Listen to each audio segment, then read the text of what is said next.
Hey guys, this is the third installment of the FL Studio tutorials.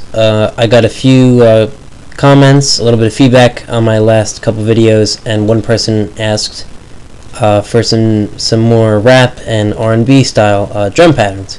So the first thing I'm going to do today is show you one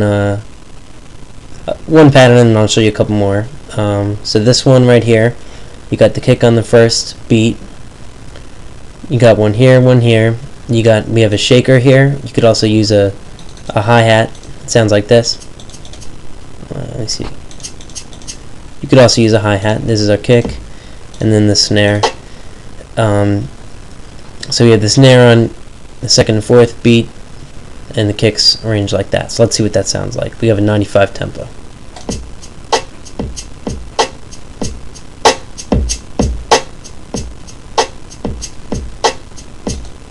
So I like that. I think that sounds pretty nice. A little variation of that would be if you wanted to put a second note in here, and then what we do is we go to the velocity tab here. Just to note, we've already taken the velocity down to about 2/3 on every other note for the shaker. Okay, going back to the kick, we added one note in here, and then what we're going to do is we're going to make sure we hit kick, go to velocity. We're going to bring the velocity down to about maybe halfway for the first note, this note here. It's going to act as a ghost note, and it's going to make the second note sound powerful. Let's see what that sounds like.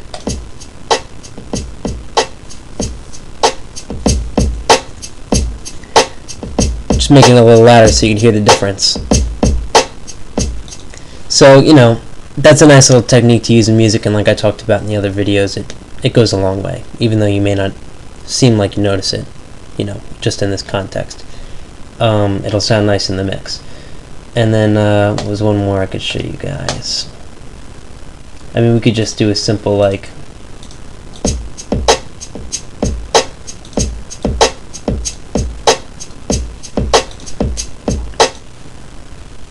I mean, for R&B though, I mean, you can really get jazzy with it. You can really get jazzy, and you can kind of go crazy. You could be like, you could put the swing on a little bit for R&B.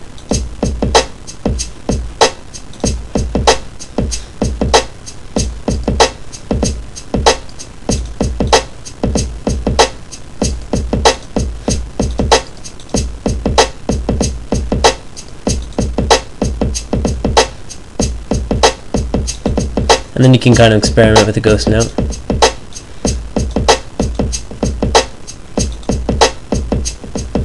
See, we got a little build-up happening. This is the lowest, this is in the middle, and then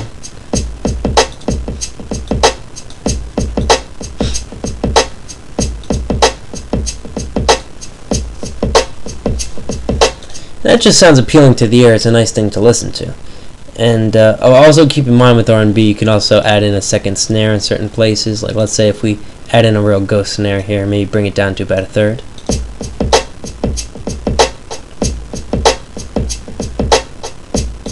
Actually, we'll do.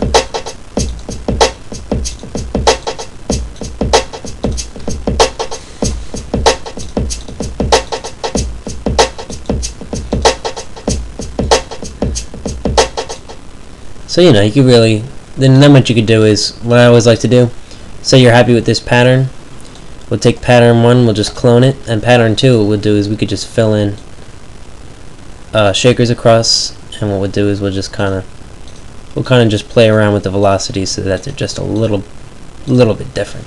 And let's see what that sounds like. And back to the first.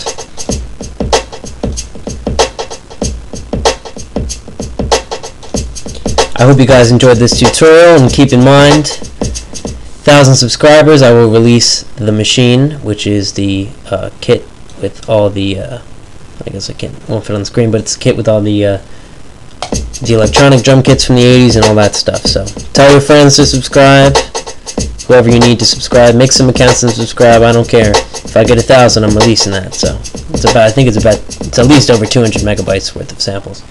Alright, so leave me some feedback, give me some comments, and I'll be sure to address them. Oh, I almost forgot. One other comment was, can I take just this pattern right here, and can I export it as a WAV file to use in other programs? And the answer is, although I don't do it, the answer is yes. you just want to make sure, I don't know if this is, you can see this on the screen, but you got the pattern and song here. Make sure that only the pattern is selected, because if you have a song and, you know, down here you're painting a song in the playlist, you know, you got a song, you're not going to want that. You just want this one pattern. So make sure it's on pattern. Go to File, Export, Wave File, save it as whatever. Then in here, you'll see it's just the current bar 1 out of 1, or if it's longer, it'll be longer. And total time 3 seconds. It shouldn't be more than, if it's like 30 seconds or something, make sure you're not on song. Make sure it's on pattern. And that's it. Bitrate, I would say, if you're going to export it, I'd say probably you'd want to export it at least no less than 128. I usually export in 320 because I just like to keep it high quality before I burn the CD or anything like that. If you're using Sony Acid, you can click on that. I usually don't mess with that. Leave everything else alone. For this, I would say, if you're going to do a wave, though, you probably would want to cut the remainder or leave it. You don't want to wrap it, because if you wrap it, what that's going to do is it's going to, say you have a snare that's really long at the end, it's going to wrap it around so that in the beginning of the mix, it's going to have the end of the snare. You don't want that. So I'd basically say to leave remainder or cut. And that's basically it. So see you guys on my next tutorial. Enjoy. Stay fresh.